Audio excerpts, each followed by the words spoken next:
Hello Europe and Australia, and welcome to my review of this year's 2024 Eurovision Song Contest in Malmö. Not Malmo, Malmö. See? Thank you Petra for telling me how to pronounce it. Obviously I haven't spoken to her, but she said it a lot of the time, so everyone knows it's Malmö, not Malmo. Now, it was a fantastic competition this year. The winner was very well deserved. I'll talk about that at the end of the video. Now, my favourite entry this year in the grand final was Baby Lasagna with Croatia. This is in the good category of, yes, the song's actually good. Not in the good category of, I thought that's hilarious, because that's Windows 95, man. So, with Finland. So, Finland was my second place winner in the category of who is the weirdest act. Yep, if it was a showing off your weirdness skill, not just the music, then they would have won. But Croatia went fantastic, right? I know that Switzerland were amazing as well. Don't get me wrong, but I think that Croatia had this thing where audience interaction, especially in Eurovision, one of those things you don't get because I've never really been to a concert before. When I see from concert videos online, they're like,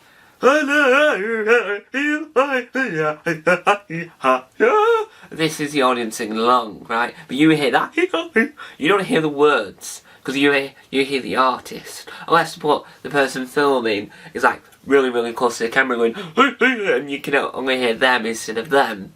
But with basically Lasagna's entry, you heard the audio, the response it was needed, right?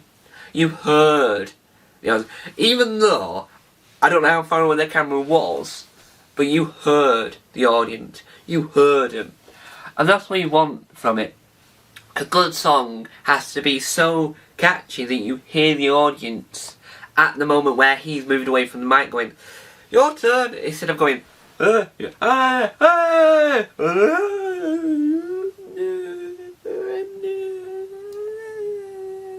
going, and it's at the same volume of noise. That was supposed to be comical. Yeah, not funny. But it works. So their entry worked because of that. So I thought they should have come second. Now, let's talk about Switzerland. Let's talk about it. Right, Graham Norton, our commentator here in the UK, mentioned, and I might rewatch the Eurovision Song Contest again, but with the Irish commentary this time, because obviously in the UK we get access to the RTE player, which is what the Irish version, well, it's their version of the BBC, technically. It's their, like, flagship broadcaster, if you will. And so, we get to watch it and going, right, this is what Graham said for this bit, and this is what Marty said for this bit, because Marty is their commentator, and he obviously is well known here, known a bit in the UK, in the Eurovision circuit, because he does all the Eurovision Channel 5 programmes where he's needed anyway, where it's like mainly about the contest itself, not just certain things that he's not really involved in.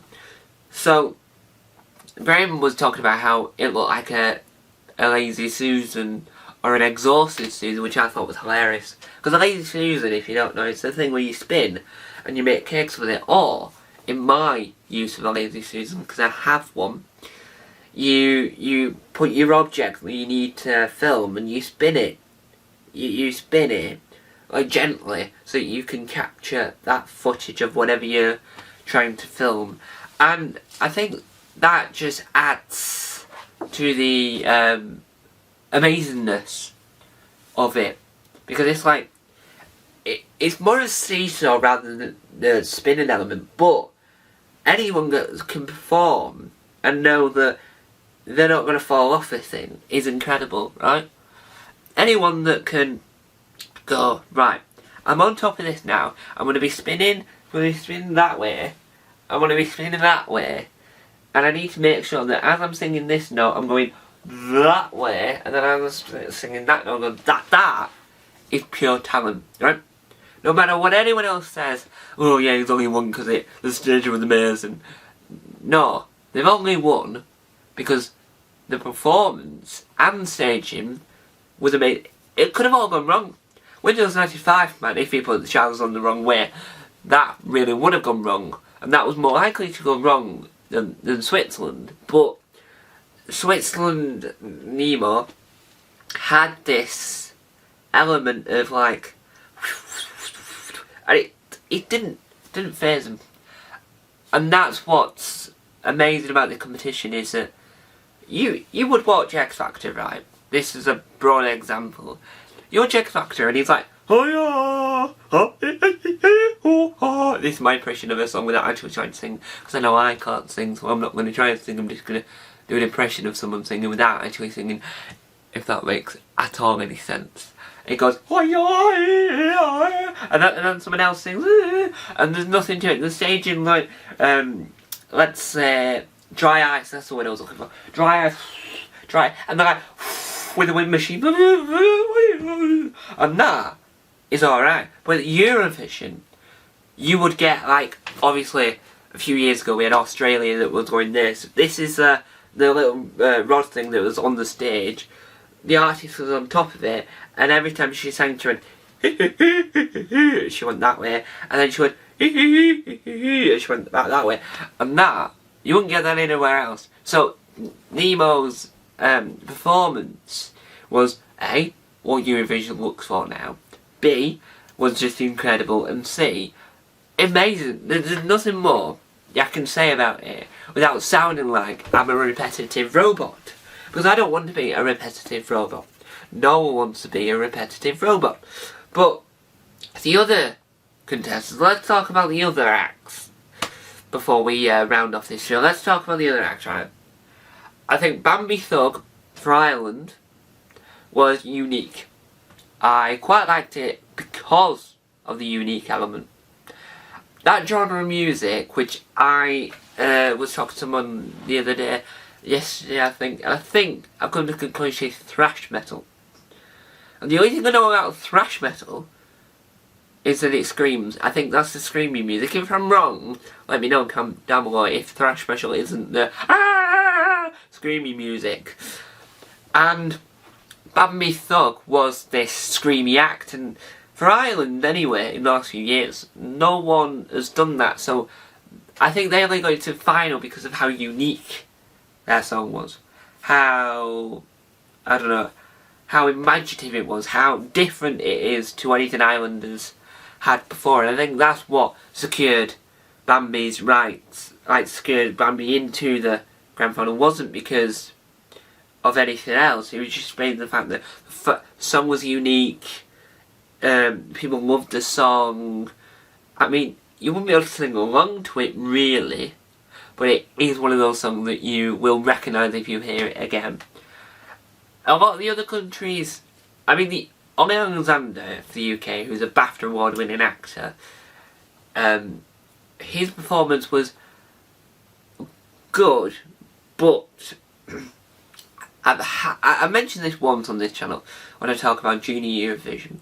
I think a lot of Eurovision songs nowadays are not good at all. And what I mean by that is that I'm not saying that the song's terrible. I'm just saying that I don't know whether or not it's the way the staging work, the way that live performances work.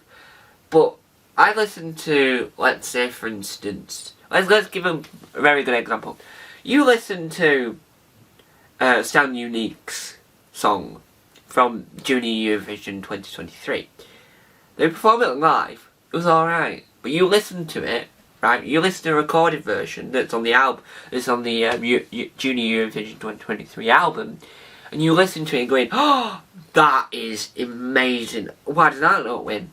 And then May Muller last year, you listen to it performing live, you think, it was missing a lot. It wasn't really great.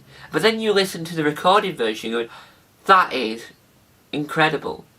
And this year, I think the song itself, I don't think Ollie Alexander was singing loud enough. It's either he wasn't singing loud enough or the backing track was slightly too loud.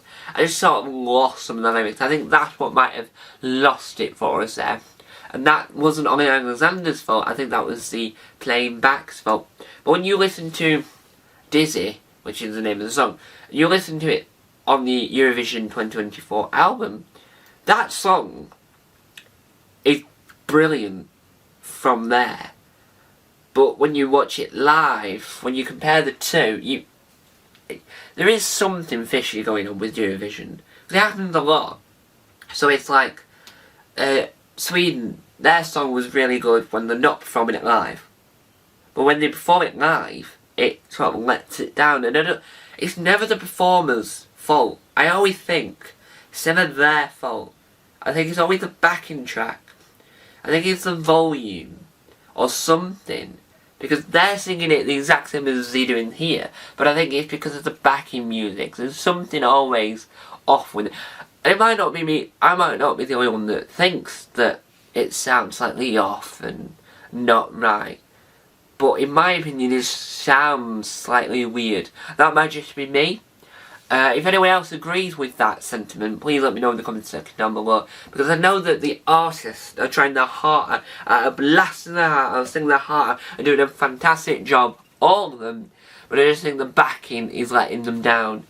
And that can't just be me that thinks that. So, overall, I enjoyed the 2024 Eurovision Song Contest.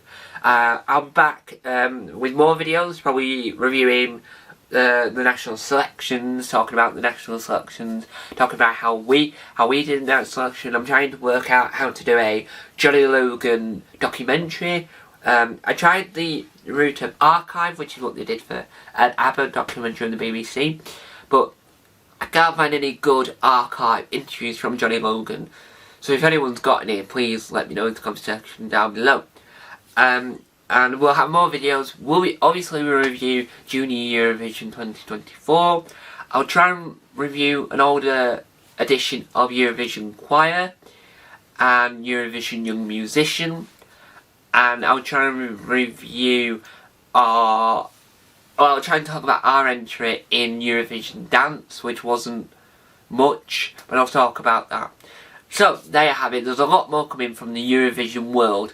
Now, before I do disappear, you're probably wondering, Tom, you know there's a lot of other channels called Eurovision World? Yes, I do know that. But they only talk about Eurovision. I talk about Eurovision, Junior Eurovision, Eurovision Choir, Eurovision Dance, Eurovision Young Musician, the American version of Eurovision, Eurovision Canada, all the national selections, and I do a lot of I'm going to start doing a lot more documentaries, a lot more audio-based things, and a lot more visual things about it, not just the contests themselves, about certain acts and certain artists. But so, don't go anywhere, stick around on this channel. Thank you guys for watching. Time to world. Bye! This has been a TGM production of the reviewing of Eurovision 2024. Thanks for watching. Bye!